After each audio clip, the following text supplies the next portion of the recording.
Hello সবাইকে, সবাই কেমন আছেন? আশা করি সবাই ভালো আছেন। তো আজ আমার জন্মদিন ছিল, সেই কারণে অ্যাকচুয়ালি আমাদের বাড়িতে জন্মদিন পালন করা হয় না। আমাদের জন্মদিন শুনেছি অনেক দিন মা বাবার কাছে যে জন্মদিন পালন করলে কারটা কি করেছিল, কি একটা অসুবিধা হয়ে গেছিলো না মারা গেছিলো কে, সেখান থেকে আমাদের বাড়িতে জন্মদিন পালন করে না। তো আমাদের বাড়িতে কোনোদিন জন্মদিন পালন হয় না, এমনি বাইরে গিয়ে কেক টেক কাটা হয় নর্মাল এমনি। তো সেইগুলো গেছিলাম, একটু ঘুরতে গেছিলাম টাকির দিকে। অ্যাকচুয়ালি ঘুরতে বলতে বাইরে তো তেমন কোথাও যাওয়া হয় না, টাকির দিকেই। আমাদের এখানে টাকিতে প্রচুর ঘোরার জায়গা আছে।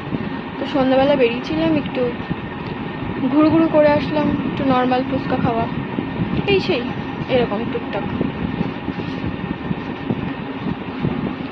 তো ব্লগ ভিডিও প্রতিদিন ছাড়বো, আমি টপিক পাই না কি ভিডিও বানাবো, কি করব না করব, সেই কারণে অত ছাড়তে পারি না। তো এই খানিকক্ষণ আগে বাড়ি আসলাম, তো ভাবলাম যে তোমাদের সাথে এই কথাগুলো শেয়ার করি, তাই শেয়ার করছি। তো এই শাড়িটা পরে গেছিলাম,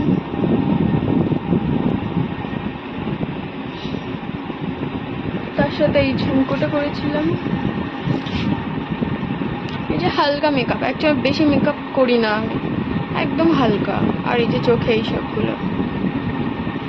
তো আমাকে কেমন লাগছে সবাই কমেন্টে জানাবেন।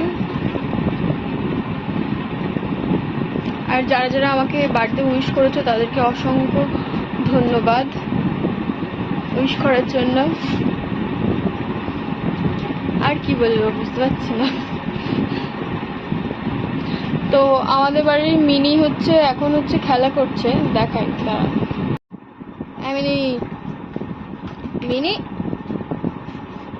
কি খেলা করছে দেখুন, ভীষণ খুশি। সারাদিন এত পরিমাণে খেলা করে, তার সত্ত্বেও ওর জন্য কোনো কষ্টই হয় না। ঘুমায় কখন ভগবান জানে। আর আমাদের বাড়ির বড় ছেলেটা ঘুমাচ্ছে, সোনা বাবা তা ঘুমাচ্ছে। আর আমাদের সোনা বাবা আমাদের খুব ভালো ছেলে। তো আমার ভিডিও ভালো লাগলে সবাই একটা করে লাইক দিয়ে দিও। সবাই ভালো থেকো, সুস্থ থেকো, শান্তিতে থেকো, এইটাই চাই। আর ভালো লাগলে একটা করে লাইক দিও। গুড নাইট, সবাই ভালো থেকো, টাটা, বাই বাই।